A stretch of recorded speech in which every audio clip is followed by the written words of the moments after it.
आज की वीडियो में हम देखेंगे गवर्नमेंट के ओर से सबसे बड़ी नोटिफिकेशन इनकम टैक्स के रिलेटेड। तो अभी गवर्नमेंट ने वन टाइम रिलैक्सेशन दिया हुआ है 2015-16 से लेके 19-20 तक के जितने भी हमारे रिटर्न पेंडिंग थे उन सबको वेरीफाई करने का एक मौका दिया है हमें। सिर्फ वेरिफिकेशन जिसका पेंडिंग था उसके लिए मौका है। अगर आपका रिटर्न फाइल नहीं हुआ है तो आप उसको नए तरीके से फाइल नहीं कर सकते। इधर सब्जेक्ट में क्लियरली मेंशन लिखा हुआ है कि one time relaxation for verification of tax return assessment year 2015 to 2019-20। तो जिन लोगों ने रिटर्न फाइल किया था लेकिन कुछ दिक्कत हो गई थी उनको वेरिफिकेशन करने में, तो उनके लिए गवर्नमेंट ने एक बहुत बड़ा मौका दिया है रिटर्न वेरीफाई करने का। तो आप पिछले 5 सालों तक के रिटर्न वेरीफाई कर सकते हैं। As per income tax rules अगर आप कोई भी रिटर्न फाइल करते हो तो उसको 120 डेज में आपको ई वेरीफाई करना रहता है।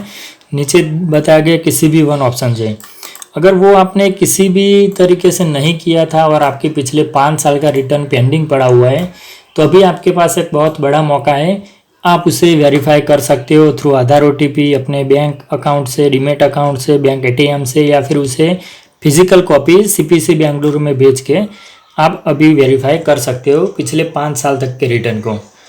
अभी हम ये देखेंगे कि गवर्नमेंट ने इस बड़ा फैसला लिया क्यों है। सेकंड पॉइंट में गवर्नमेंट ने बताया कि उनके पास ऐसे बहुत रिटर्न आए थे जो कि फाइल हो चुके थे लेकिन अभी उसको वेरीफाई नहीं किया गया था।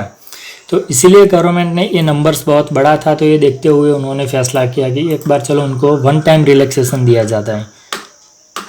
तो उन लोगों को वन टाइम रिलैक्सेशन दिया गया है।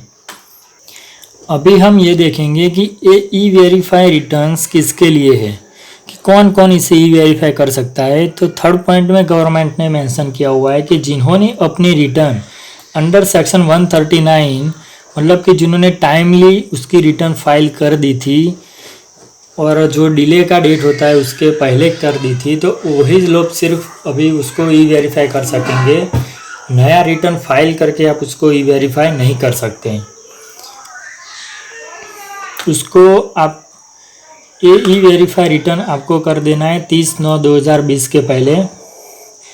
उसको के भी एक मोड यानी कि आपको आधार OTP, bank ATM through, net banking, demat account या फिर उसका साइन कॉपी CPC में भेज के आपको ई वेरीफाई करना रहेगा 30/9 के पहले।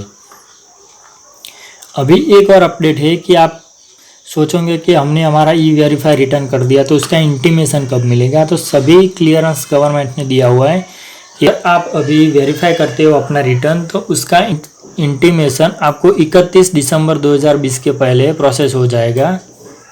उन सब के लिए बहुत बड़ा मौका है जिनका रिटर्न कुछ वजह से पेंडिंग पड़ा हुआ था, वेरीफाई नहीं हो पा रहा था, तो वो लोग अभी किसी एक ऑप्शन को चूज करके अपना रिटर्न इलेक्ट्रॉनिकली फाइल कर सकते हैं। अभी हम देखेंगे कि अगर हमारा कोई रिटर्न पेंडिंग पड़ा है वेरिफिकेशन के लिए तो हमें वो कहाँ शो करेगा। तो आइए हम देखते हैं। तो अब हम आ गए हैं इनकम टैक्स इंडिया की वेबसाइट पे। तो हमें हमारे ई वेरीफाई पेंडिंग रिटर्न देखने के लिए यहाँ पे माय अकाउंट्स पे क्लिक करना होगा।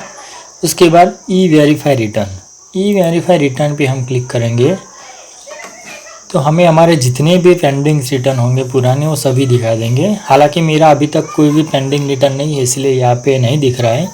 अगर आपके जितने भी पेंडिंग रिटर्न होंगे तो यहाँ पे सारे लिस्ट होंगे, सारे शो होंगे। तो उस पर आप ई वेरीफाई क्लिक करके वेरीफाई कर सकते हो।